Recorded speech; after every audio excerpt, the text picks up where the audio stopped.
Ladies and gentlemen, a very special guest on the show tonight, the legendary legend of legends, NASA contractor, hillbilly rocketeer, and worm farmer, Greens Greg.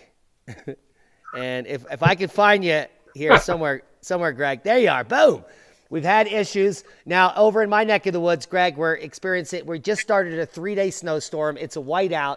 So I'm having some satellite connectivity issues, and you're having some Skype issues.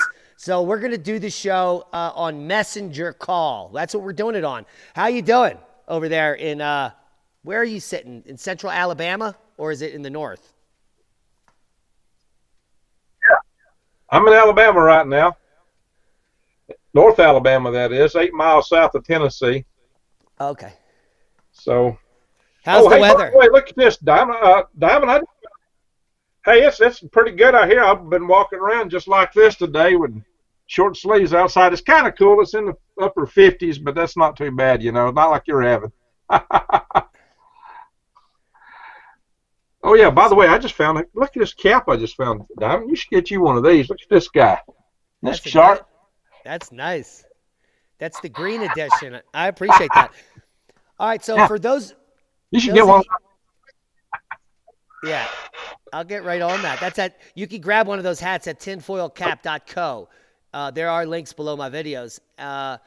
Now, Greens Greg, or Greg Allison, the infamous one, was one of our first guests at our premiere launch of LeeCon. He's got a YouTube channel here called Green Greg's.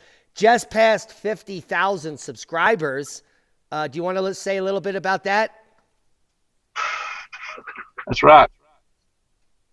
Yeah, my channel, Green Graves, I just passed 50,000 subs. Actually, my revenues and viewership is way down, though. It's kind of crazy.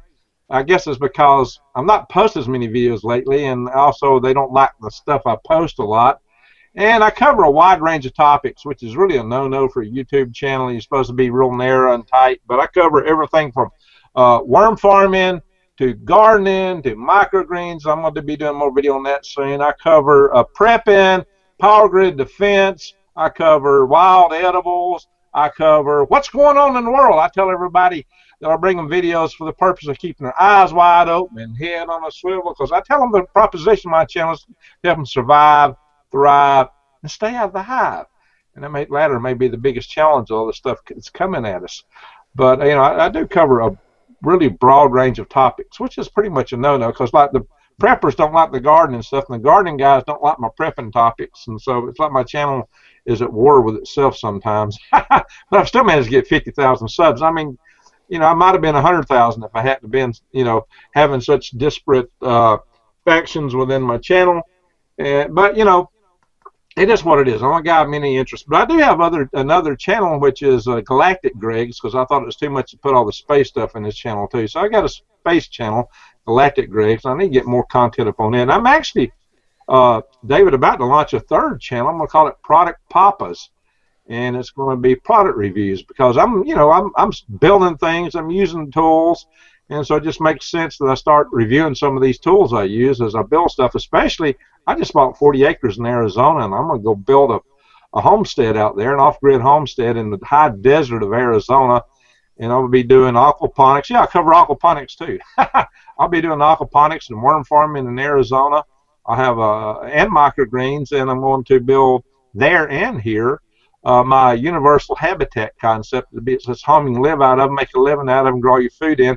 It's kind of like your Earthship, but it's on steroids. It's going to have like 1/10 of an acre growing area inside of it, so you can grow all your food in it.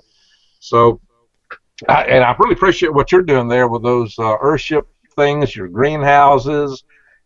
You're doing amazing work in that area, and I'm really happy to see that. And you also covered wild edibles and medicinals on your channel too, because I've watched some of your videos on that. Good content. I really like that stuff. Yeah, absolutely. Absolutely. But what I want to ask you about your main channel is some of the content being demonetized when you talk outside of the box? And so half of your videos are monetized and half of them are demonetized? Well, some of them I just can't get, monetization. It's not half, but I'm really careful how I word things. but they're getting really antsy about it. I mean, it's getting worse and worse. It's and I try to talk in code and dance around things and throw out a lot of qualifiers, but it's not always enough because and some things I know right off the bat, if I don't demonetize them, they're going to hit me. And the more stuff you put on there that they don't like, the more they pick on you. Even with the videos, so like you could do a video on bunny rabbits, and it can be nothing. Oh, bunny rabbits are cute to pet, and they'll harass the heck out of you about posting it because it'll have to go through all kind of checks. And they've added a whole bunch of new stuff on there for checking, and it takes a long time. A lot of my videos are like, what's going on right now? And sometimes I come out with a story before anybody else does, and it's a breaking story, and that might take 2 or 3 hours to get it loaded. But really, it's going to be old news by the time I get it up. What is this? And it's just It's kind of infuriating when you get hot, and by the time you get it up, it's not. It's chicken squat in a pot. Yeah, and so. And the community guideline strikes. So I put up a video. All I did was report on a local constitutionalist group here in Pagosa. And we happened to mention a little bit about that thing going on and the fact that certain people are not, bowing down to unjust rules. And we've actually gotten a large percent of our population together to fight back. And while it was being uploaded, Greg, I got a community guideline strike. And I wasn't able to even comment or post for 7 days on my channel. They didn't demonetize me, but they blocked me for 7 days. So, and we work on Google Ad Rev, so that's a huge hit. You know that. Yeah, me too.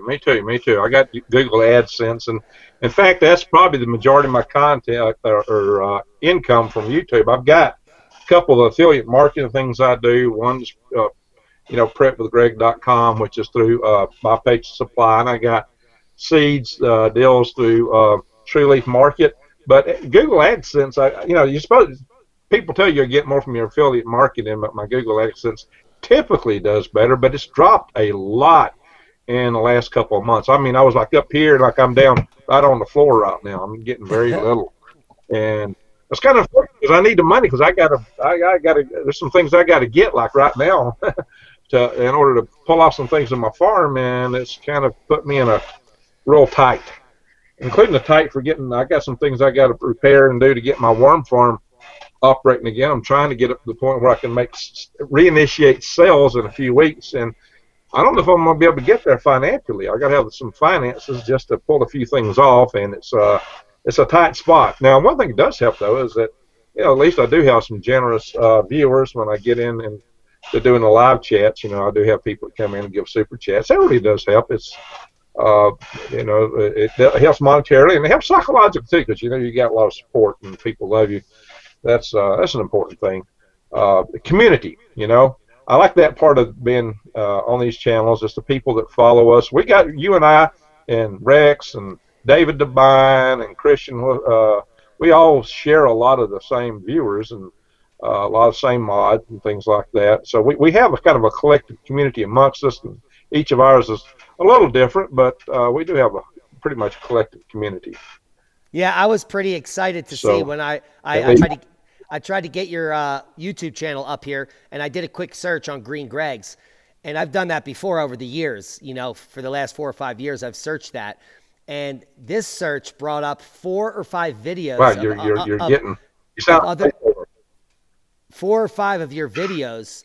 It brought what? I saw 4 or 5 YouTube videos on people unboxing your worms at their farm, and that's a big shift from last year. So you got to get that worm farm back up because you're YouTube famous for your worms, Greg. Hey man, you were one of the ones unboxing worms, and I appreciate that too. So I appreciate you doing that. And everyone that's done that, I got a favorable review from. So I haven't had anybody do an unbox video and go, "Hey," that says a lot for what I try to put out in terms of product. And we'll be getting back to it. It's just I ran into a bunch of roadblocks, and I got hit left and right by several things, including the post office. Unreliable help that I had, at one point. I lost a lot of inventory. I had worms that I have to work about a 10-hour day job. And for a while, when I was under the gun to get some products out, I was totally reliant from work, totally reliant on my hired staff, and they dropped the ball, and I actually lost a lot of inventory. I lost a lot of worms that I had, and that wasn't too long ago. And, I'd actually spent a lot of money to try to get my inventory back up, and that's a huge hit, and that hurts. That hurts very significantly. It's like piling thousands of dollars in a pile and pouring gasoline on it and hitting it with Elon Musk flamethrower. All right, so that's what that's equivalent to. That hurts bad. Yeah, so tell me about your plans about this this Arizona project that you're working on, and how close is it to me? Will I be able to come down? Well, one of my big, yeah, you probably could. In fact, Rex went through that area on his way down to see Gail, when he went to Superstition Mountain. I mean, it's right south of I-40. It's I don't know if you know where Snowflake is. It's close to Snowflake. It's which is up from Jolo, if you know where that is. So it's in that area. Hamilton. It's all in that area there. So it's 40 acres, high desert. My understanding is I've been out there, and I did some videos from there. Well, not exactly this property, but practically next door. They've got a great aquifer there. I'm told you can pump all the water you want. I just hope that if I put a well in, it actually hits it. Because if it don't, the price of wells there are exceedingly expensive. But I do want to go out there and put in a well, do some site survey, figure out what I want to dig out these trenches, because I want to build 2 aquaponics greenhouses. Now, I want to basically put in like 5 trenches, 100 to 120 foot long, and they're going to be like Wallapini style worm farm and greenhouses. Although I'm not going to glaze the worm farms over. I'll have shade cloth in the summer. But just to get down into the earth where the temperature is more stable, because you do have more day and night temperature variation there in Arizona. But it's an excellent place. Look, here I'm 26 miles from Browns Ferry, one of the most, the second most productive nuclear power plant in the United States, and it's been running for decades, and they got tons of spent fuel rods there. So this place around here could be cooking if the grid goes a snooking. When the grid goes down, the water evaporates at 160 gallons per minute. Now, forget the reactor. Everybody worries about the reactor. Just think about the spent fuel rod pulls. The 160 gallons a minute evaporates if you don't have when the diesel fuel runs out, because you don't have electricity to pump the diesel fuel or to run the trucks to resupply it, which will happen at some point. Then that stuff starts evaporating. Those rods are clad in zircaloy alloy, which is a zirconium alloy that burns on contact with air. Isn't that lovely? Just burns on contact with air. Now, I had a nuclear engineer. It don't do it. I worked in a nuclear power plant 40 years, and that said, "What happened?" I said, "Oh yeah, I got the Sandia test reports right here. I got the evidence. It's like they tested. Sure enough, that stuff burns worse than they thought it was going to burn. Even they projected it would, and sure enough, that stuff burns like crazy. Sandia proved it. So people always will throw rocks at anything you say. You can tell them the sky's blue, and they'll argue with you. So. Well, right now it probably isn't where you're at. Sky's gray, full of snow today. All right, but these nuclear power plants are going to be a real big issue in spent fuel rod pools. There's over 300 times more radioactive material in these spent fuel rod pools than all the warheads on Earth. So it's not trivial at all. A lot of people say, "Well, I live off grid. I'll be just fine." Well, when this thing starts cooking off, you're probably not going to be fine. And then when all the people start pouring out of the cities and metropolitan areas like ants in a fire ant hill that you kick real hard. Yeah, it's going to get interesting. But in Arizona up there, I'm far away from any nuclear power plant. If you want to come from any major city, you got to cross about 3 mountain ranges to get there. And the locals are going to make sure that don't happen. So it's going to be a pretty secure place to be. I hear they got petroglyphs around the area. They got petrified wood there. The petrified forest is just up the road, and when I was there, the people I was staying with, they had petrified wood like lining their driveway. It's just like rocks. They didn't do anything with it, So I thought that was entertaining. I was like looking, this is petrified wood. Yeah. And Well, so it's an amazing place. well, Greg, I have some good Yeah, news go for ahead. you. I have some very good news for you. My best friend, All right, I'm holding on. my best friend has a prepper community directly between Sholo and Snowflake. And that sounds like where your property is. Whoa! He, it's Yeah, called yeah, I'll it's be right yeah, there. it's called Moonbeam Hollow. They have a well. It's at 290 feet. It pumps on solar panels only, 6 gallons per minute or something. And if you were to put it on actual grid power, something significant, you could get 15 gallons per minute. And they've got a thing going on where everyone buys in for an acre for about $5,000. And they've been working on this for decades. So he knows everything about the local ecology. He just hooked up with me, and I was kind of teaching him how to grow pigs because they got some pigs up there. And he's even coming up here next week. So I definitely have to hook you up with his details. And you and Geezer can get together Oh, heck yeah! So, and build something big. well, look, I'm actually organizing people all over the country for a tribe network, and something I've been pushing for some time. I got some volunteers working with me on that. So definitely, and I do have a couple of other individuals of farms in Arizona that want to host tribes, and I'm looking to do that to some degree on my property. I've got some friends that have 160 acres, but I can't. They're very private. I can't announce who they are, but I can I show them the people that are candidates for their tribe, and they deal with it and take it from there. So your best friend, eh? Well, Yeah. dude, man, we're gonna be palling around. You ought to be coming through there pretty often then. And oh, by the way, I know somebody that's got property. They're looking to make a deal up in what's the name of that place? It's just east of you, man. It's just east of Pagosa Springs. It's a little bit lower down. Uh, San it Luis says it's the Valley. oldest town in Colorado. Bingo, yes, San Luis, exactly. Yeah. So, I might head up that way some, and I'm gonna find an excuse somehow to get up there and see you and see your farm and go over and see Rex, and I think we could have some fun. Yeah, we're prepping for the eventual. So tell me more about Galactic Greg's, your other channel. You haven't been posting there. What inspired you to make that channel? So, well, I'm a space guy, really. Space, I've done rocketry and space activism, and I was executive vice president of the National Space Society for something like 10 years, head of the policy committee, was the chairman of the executive committee, which is the CEO of the organization at one point. I had, decades of running local chapters. I started rocket programs during that time, launched some altitude balloons.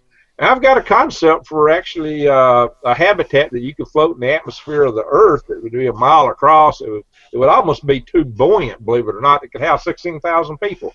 But you could put this in Venus's atmosphere too. And it'd actually be more buoyant in the atmosphere of Venus because the molecular density of the Venusian atmosphere is 44 as compared to 29 on Earth. So you could take your house and hermetically seal it, and it would float at about 50 kilometers high in the atmosphere of Venus, just based on having Earth air inside. Now, if you had Venetian air inside, it would sink to it would fall to the surface and burn like a cinder because it's twice as hot as a soldering iron on the surface of Venus. But at 50 kilometers, the pressure and temperature are like identical to outside. In fact, the only thing you need to go outside is a little skin suit to keep the acid off and a breathing apparatus because you don't have oxygen in the atmosphere, free oxygen that is, in the atmosphere of Venus. Wow, that sounds Imagine amazing. that. That sounds amazing. A skin suit and a breathing apparatus. What freedom! I mean, and then you could just it's like a frogman. You wouldn't need a spacesuit. You'd just be wearing something like a frogman, basically. That sounds a little bizarre. You walk around. Yeah, All right, it's bizarre. So it's in the grand, it's not at all like Mars. Mars would be tough. But Venus, comparatively speaking, and the atmosphere is so rich in gases, you could almost produce anything you'd want out of mine in the atmosphere. And you could, even though the surface is so hot, there's plenty of materials that can withstand it. You could have like a dirigible that could go to lower altitude, and you could dredge the surface. the rocks from the surface, just like dredging the bottom of a lake or something, Now, and pull Greg, minerals up and whatever. Greg, I got up here the Yeah, Freedom Restoration Foundation information. There's a MeWe site and there's a Facebook good. site, Freedom Restoration Foundation. Why don't you tell us what that's all about? But we have a website too.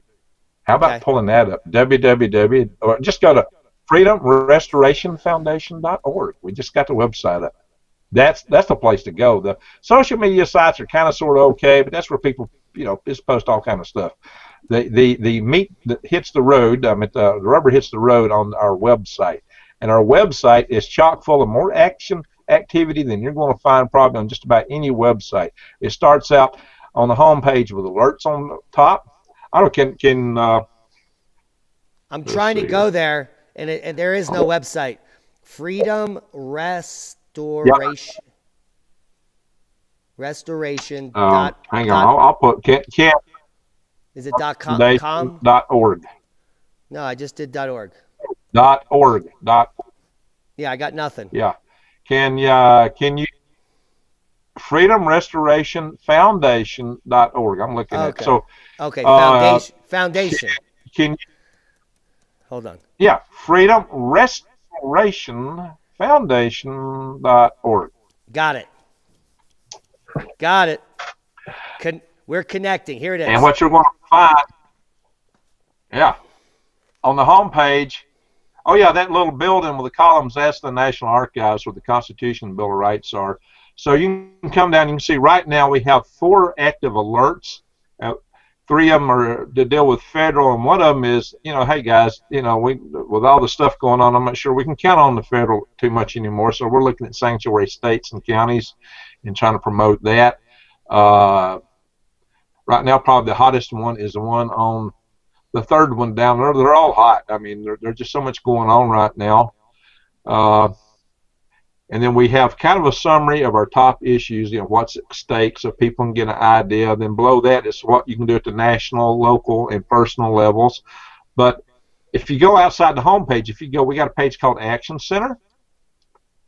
And it's a little bit repetitive in that it has the alerts, but this Action Center goes in to giving you details about how to make contacts, what to do. It's got national bill tracking, 2 different websites for that, a website for state bill tracking, state legislator websites. I think it should say legislature. This is all still new. We still got a little fine tuning to do.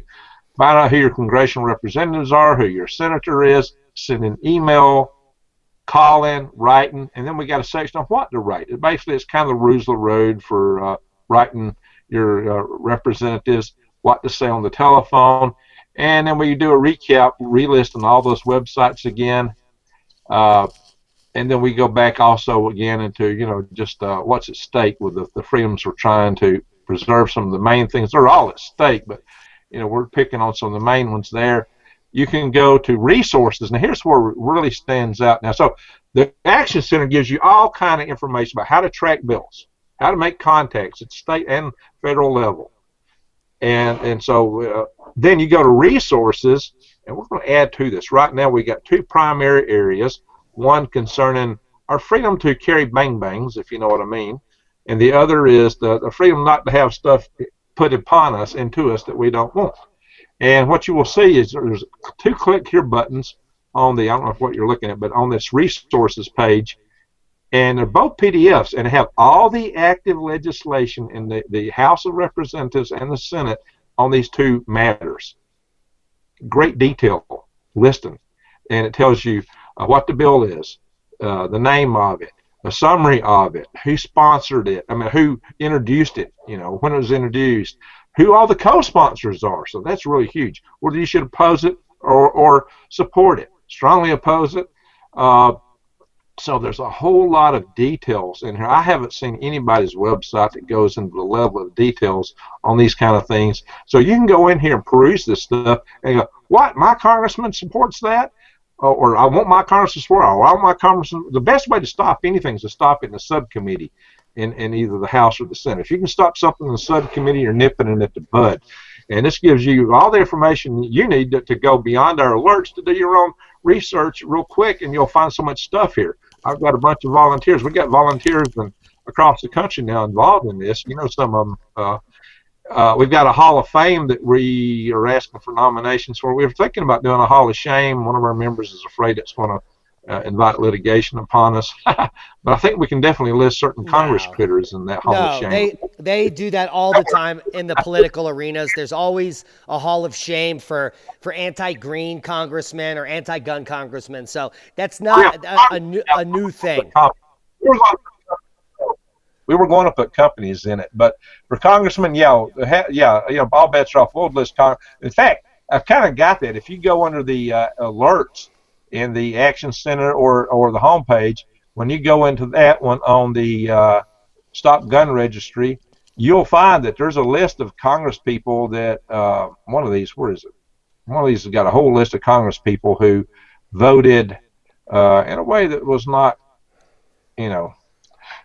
certain rhinos basically who voted against, what the party would expect them to be. But also what else we have here, of course, there's About Us, and right now the About Us is just how to contact us.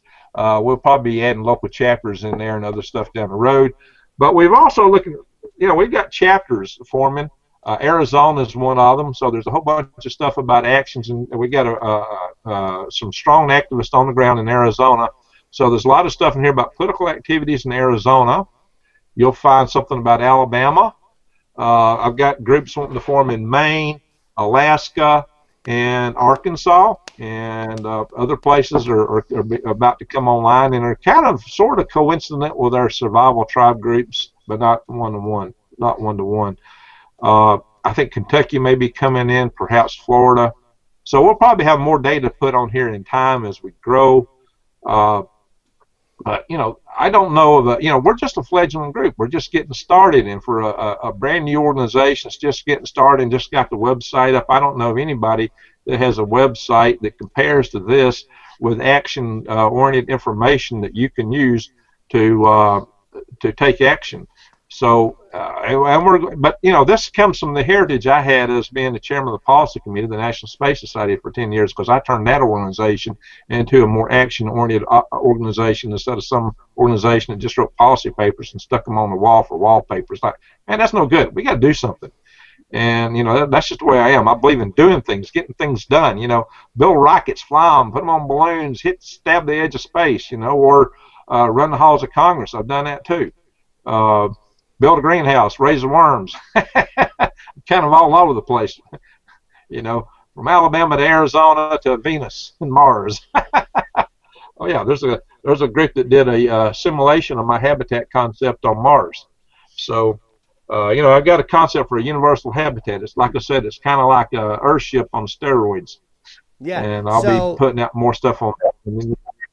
Just to reiterate what you said about the action piece, for people that don't know out there, a single letter or a phone call to a politician or a local congressman is equivalent to 1,000 constituents sticking their foot up their ass.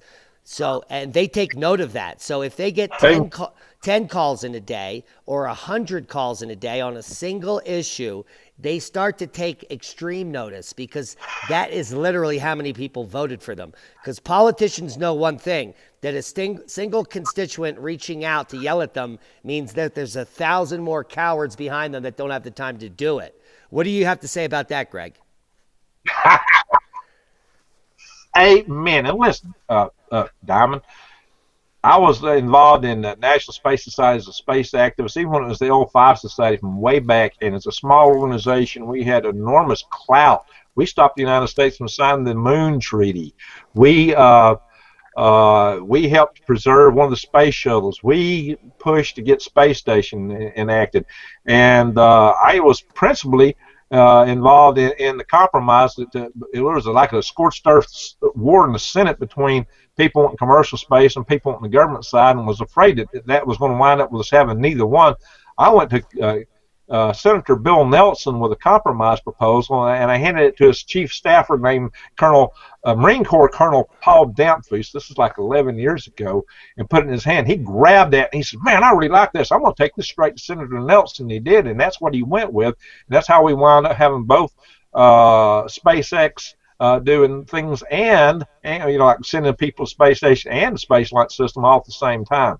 Shelby wanted to kill the SpaceX side, other people wanted to kill the SLO side. It might have wound up with neither, or only one or the other, but we got both. At the time, back then, SpaceX was blowing up everything. They didn't have any reliability yet, but they've really come and stood up in the area of reliability, at least for their rockets. So, and whether it's them or someone else, we weren't particular about that. We were just trying to keep the door open for private initiatives to do things, but at the time they were still not that mature, so we didn't want to shut the door on something like the Space Launch System. Now, Space Launch System is turning out to be pretty expensive, but at least it's in the queue, and we'll see how all these chips fall out in the long run. But it enabled us to ensure that we had something going forward in the future. And now, guess what? Senator Nelson is on tap to become a NASA administrator, perhaps. He's been nominated to be a NASA administrator. He actually, as Congressman Bill Nelson, flew on the space shuttle. He's the only congressman that ever flew on the space shuttle. So it's kind of interesting. I actually went to the space shuttle launch before last, not the last one, but the one before last. At the time, they thought it might have been the last one. So the point of all that. Some people don't believe space exists, and I don't give a rat's fig about it. What people like that think, but so what? The key thing is that's not even the lesson I'm trying to get to here. The lesson I'm trying to get to here is that individuals can have a huge impact on what happens, what gets passed. Individuals, especially if we work in concert. Now, I've got these alerts out there, so if a bunch of people get on there and follow these alerts and start making calls, people will start taking notice. We as an organization, we as a community can have a big impact. Just guys like you and me and Rex, we have enough followers that we can make a big difference in this world, in this country. And I'm absolutely, because I've been there, I've seen it, I know we can do it. A lot of people don't understand that. We can have a voice, as you say, as you said it, as you put it out there, that one of us counts like 1,000. So when we start singing together, they're going to have to take notice. And, hey, one thing we also did is we ran people up to Congress, and we ran the halls of Congress. And that's kind of like it's kind of like you with your organization activities where you've had people go up and protest. That's another awesome thing that you've done, you've been involved in, the Organized Montesano, Occupy Montesano, pardon me. And these kind of things need to proceed and keep going too. So I know you and Farmer Jones, I believe, have been talking about some of those activities, and I support that. That's awesome. And Greg, we could collaborate on these things.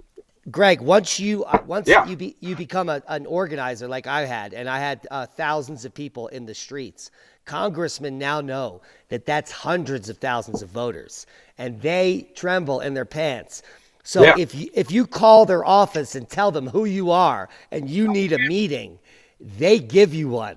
They give you a meeting quickly. And I found that to be quite impressive. I could call any congressman in Philly and say, look, I'm Diamond. I'm the organizer of the March Against Monsanto, and we need to have a talk. And they would be like, sure, set it up immediately, my first slot. And that is how open they are. Once you have a few people behind you that are able to instill change in the voter populace, you have a voice, and you get to sit down with anybody you want to talk to in your local politics. And that's because they know that if they're on your side, all of your people are now their voters. It's that simple. So it's called. That's right. It's called. So a lot of people seem to community lobbying. So citizen lobbying is a real thing. You don't need millions of dollars. You just need hundreds of citizens. Oh yeah. No. That's right. So we got enough tools at our fingertips right now to make a huge difference. This website is one. The kind of stuff you organize, that's one. We could make huge differences in the world today. We just need people just to start calling. It don't take but a few minutes. All you got, you can go in there and look at one of these alerts that tells you everything you need to do. You can do it in like 2 or 3 minutes. 2 or 3 minutes, you can be a participant to dramatically change our world without a whole lot of effort. It's crazy, but it works. We've seen it, been there, done that. And you know it, I know it. See, here's what the problem is. A lot of people go, well, They'll do this. They'll do that. They will take care of this. They will take care of that. There is no they. You is they. They is us. The only people that's going to do anything is us. We can't rely on nobody else. It's us, and we can do it. And let's do it. Well, on that's that what note, I say. Yeah, on that note, let's do it. So take action. I'll leave you links to the Freedom Restoration Foundation. If you care about your constitutional rights, click on the links below the alert page. I'm going to leave you links to the alert page. I mean, visit the Action Center. And support my channel too, my YouTube channel. Yeah, absolutely. Support Greg so he can get his worm farm back up online. We need worms, Greg. I know. Hey, I'm trying to worm my way back to the top, guy. Oh yeah, I'll be coming on another channel soon. Be product review channel. So keep an eye out for that. check out Green's Greg's. Check out Galactic Greg's. Check out Green Greg's Worm Farm. Slip him a couple bucks. Buy from his affiliates. He's going to have another channel coming up. I'll put my website back up. Yeah, my website should be coming back up in a few weeks. Hopefully by mid-April. It'll be www.greengregs.com when it's back up.